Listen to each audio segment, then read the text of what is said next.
आपके कंधे पे रेल, आपके कंधे के ऊपर जो है इंफॉर्मेशन टेक्नोलॉजी और कम्युनिकेशन साथ में। मैं माननीय प्रधानमंत्री जी को धन्यवाद देता हूं, हृदय से धन्यवाद देता हूं कि इतनी बड़ी जिम्मेदारी दी है देश की सेवा करने की। रेलवे एक बड़ा मंत्रालय है, उसके मॉडर्नाइजेशन को लेकर कई चीजें हैं।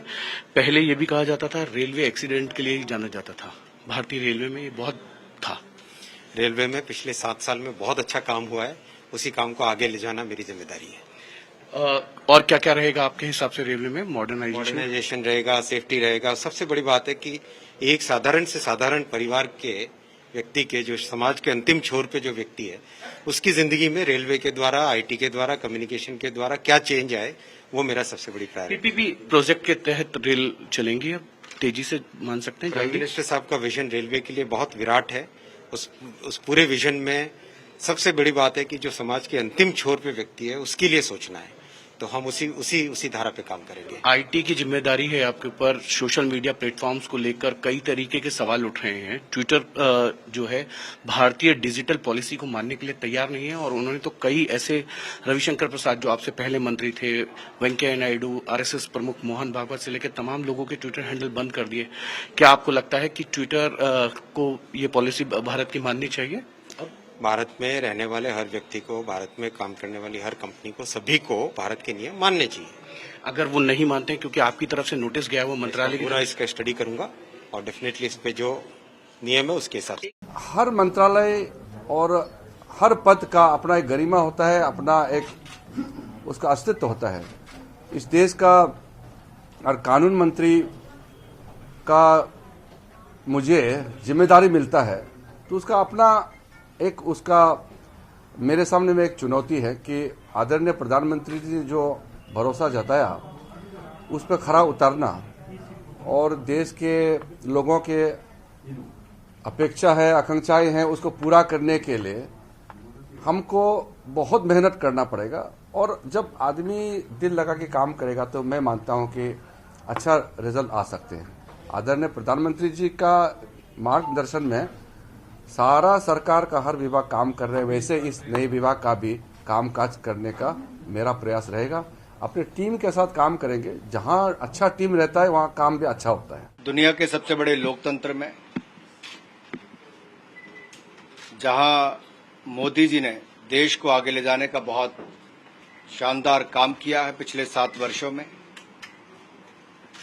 सूचना प्रसारण मंत्रालय के माध्यम से हम कैसे और जन जन तक पहुंच पाएं, और क्या क्या काम जो पीछे मुझसे पूर्व बहुत बड़े लोगों ने यहां पर किए हैं, उनको मैं भी आगे बढ़ा पाऊं। वहीं दूसरी ओर जो जिम्मेदारी माननीय प्रधानमंत्री जी ने मुझे दी है, मैं उस पर खरा उतरने का हर संभव प्रयास करूंगा। जो विश्वास व्यक्त किया है उस पर खरा उतरने का प्रयास करूंगा, और आशा करता हूं कि आप सबके सहयोग से इस जिम्मेदारी का निर्वहन ठीक ढंग से कर पाऊंगा। ऊर्जा क्षेत्र में आमूल परिवर्तन ला दिया है मोदी जी के नेतृत्व में।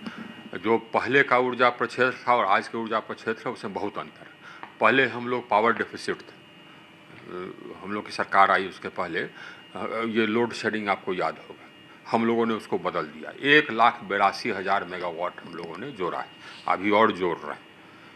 और अब हम पावर सरप्लस हैं, हम एक्सपोर्ट करते हैं नेपाल को, हम एक्सपोर्ट कर रहे हैं बांग्लादेश को, हम थोड़ा बहुत एक्सपोर्ट कर रहे हैं म्यांमार को, और एक्सपोर्ट करें। पूरे देश को हमने एक ग्रिड से जोड़ दिया है।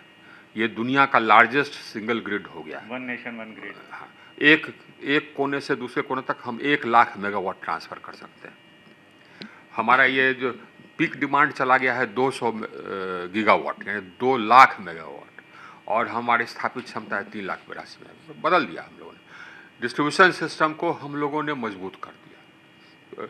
लेकिन उसके पहले मैं बता दूं, ये हम लोग की सरकार आई तो हजारों गांव, करीब 18-19 हज़ार गाँव और लाखों मजरे और टोले, आप टोला कहें या मजरे कहें, जहाँ से आते हैं उस हिसाब से कहें, या धानी कहें, लाखों बिना बिजली कनेक्शन के थे। हम लोगों ने उसको सबको बिजली से कनेक्ट कर दिया, और प्रधानमंत्री ने हमें टारगेट दिया था कि 1000 दिन में करें, हमने 987 दिन में कर दिया।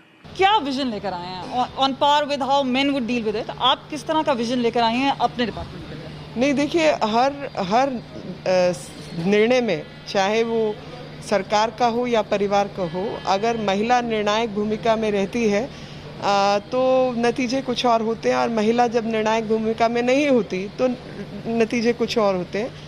चाहे वो सिटी प्लानिंग की बात हो या मंत्रालयों की बात हो या टॉयलेट्स की बात हो, हर चीज़ के अंदर महिलाओं का अपना एक पर्सपेक्टिव होता है। और विदेश नीति में अगर महिलाओं को इंट्रोड्यूस किया है प्रधानमंत्री जी ने, और उसके अलावा इतनी बड़ी जिम्मेदारी तमाम महिलाओं को दी है, एक बहुत बड़ी संख्या में महिलाओं को इंडक्ट किया गया है, तो सोच यही है कि अभी तक लोग सशक्तिकरण की बात करते थे, महिला सशक्तिकरण की बात करते थे, और प्रधानमंत्री जी सशक्त महिलाओं को जिम्मेवारी देकर भारत को सशक्त करने की बात कर रहे हैं। यही पुरानी नीति और अब की नीति में अंतर है, और यही पुराने प्रधानमंत्रियों और अब के प्रधानमंत्री में अंतर है।